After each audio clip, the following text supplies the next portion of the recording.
surviving and walking in your purpose. I'm your host, Gigi Blackshear. To persevere means to press on, to continue on, even in the face of difficulties. Our guest has an amazing story of being able to press on in spite of life throwing him a curveball. Please welcome to our show, Mr. Tony Lovett. How you doing? Tony, welcome. Thank you. Welcome. Appreciate you. So Tony, please tell our audience, who is Tony Lovett? Well, right now, I'm aspiring to be an inventor. Okay. But to get to that point, I thought I wanted to be a football player. I thought I wanted to be a basketball player. And all the adversity and disappointments I went through trying to be those things led me back to being an inventor. Okay. So it was a long road travel. You say a basketball player and a football player?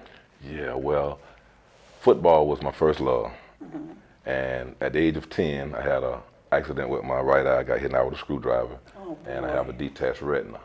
And I wasn't allowed to play football anymore. So they, I was allowed to play basketball, and I fell in love with basketball, and I, became pretty good. But I had the doctors telling me that I wasn't going to be able to put the ball in the basket because my depth perception would be off because of the lack of the vision in the right eye. But from practicing and from seeing through that, everything I do now, it seems like, I can't hear no, So you continued on to play basketball even though they told you?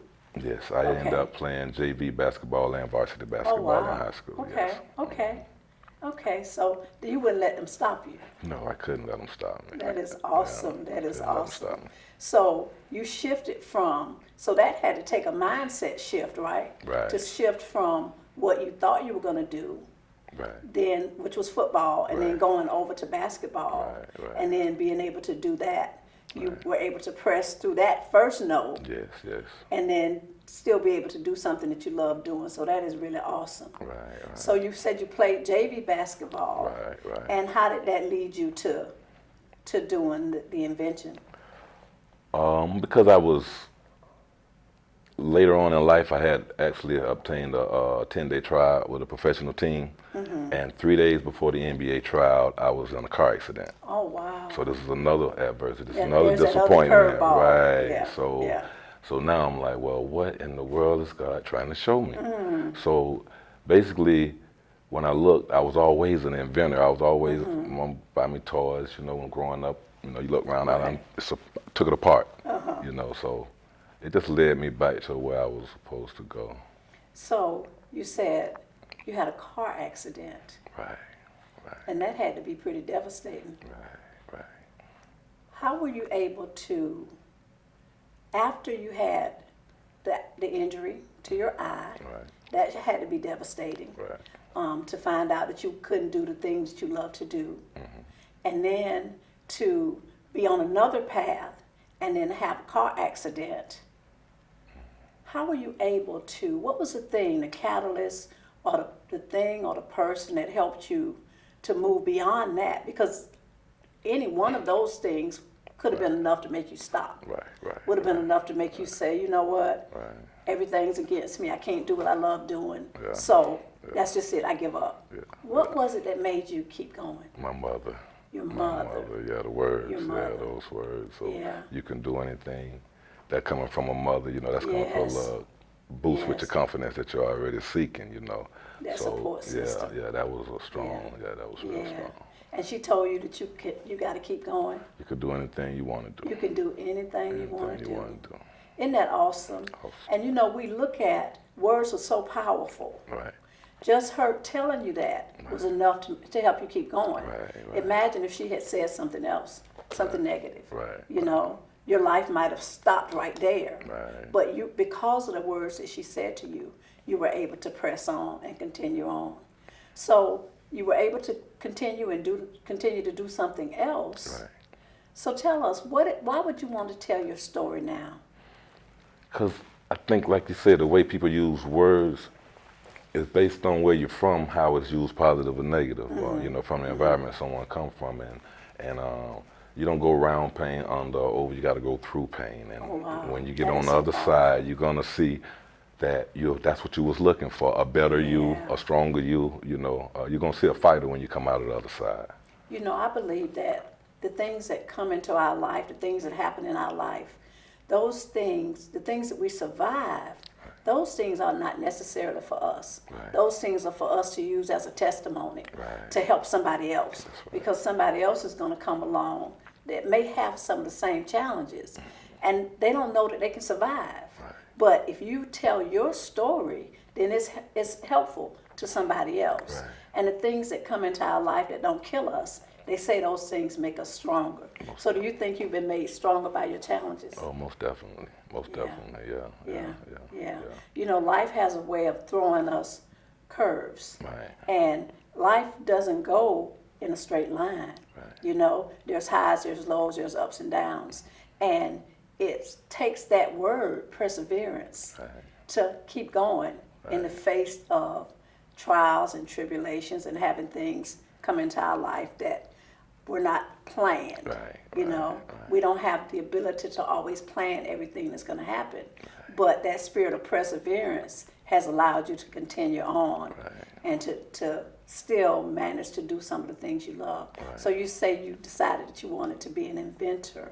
Right. I was actually helping out a cousin he wanted to be a basketball player. And later on in life, he started actually playing, and he got a tryout overseas, and I was helping him with his jump shots. He was making so many in a row with this drill till it just came up, you know, I just seen the idea, you know, and I was blessed with the patent, and, you know, the rest is history, yeah. You know, God gives gifts and talents, and the ability to see that had to be a gift from God. You know, you said even as a child, you would take things apart. Right. So that gifting and that talent and that ability was already in you. And it's possible that you had to go through these trials and tribulations in order to get to that place where you could have that clear vision so that you would be able to see. Yeah.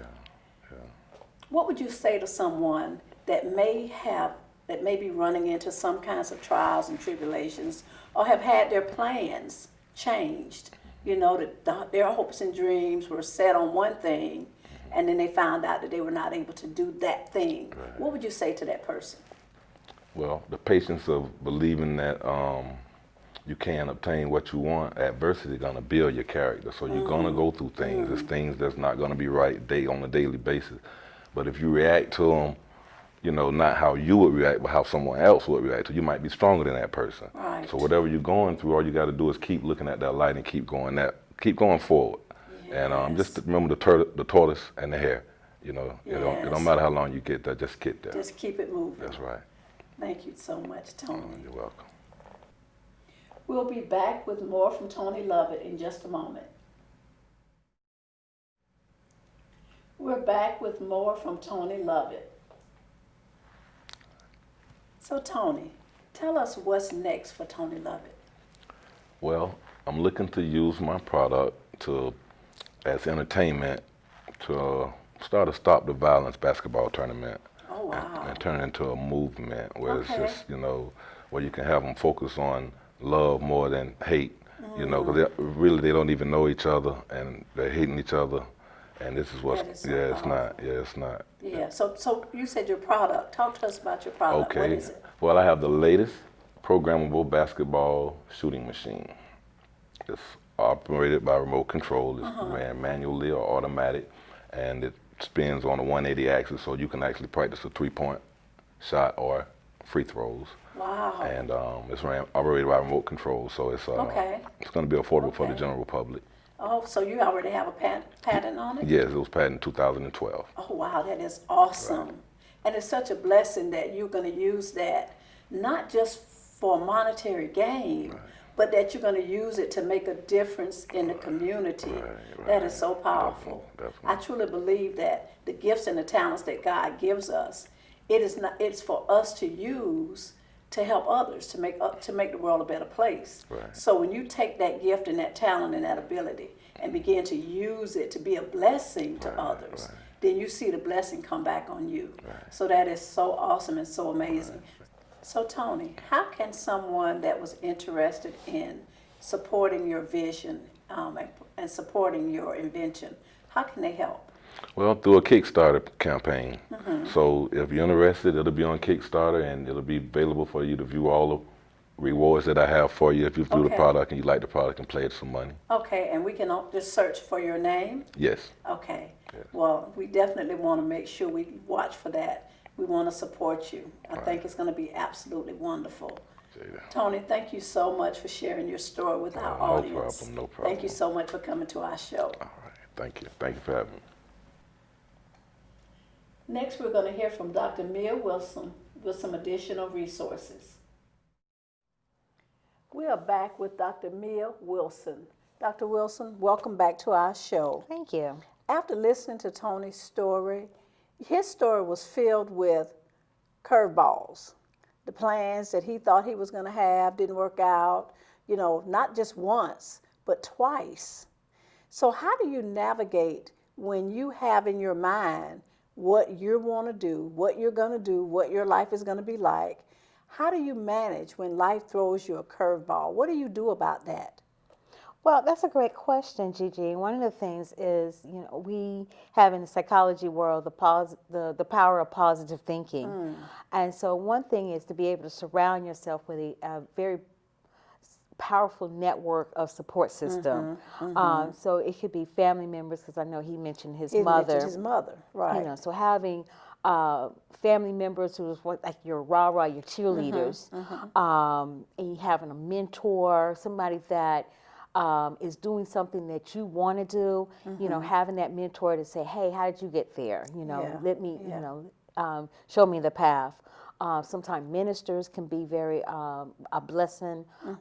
Sometimes we can have a prayer partner. You know, it doesn't have. And sometimes, you know, your prayer partner can be your motivator, kicker, or your kick butt friends that get you out there to say, hey, you know what? Yeah, you can do it. Yeah, we may run into naysayers, and it's up to you what you're going to filter in and filter out. But making sure that you have just that good network of people and that you have your eyes on your goal. Because you got to remember, that's your life.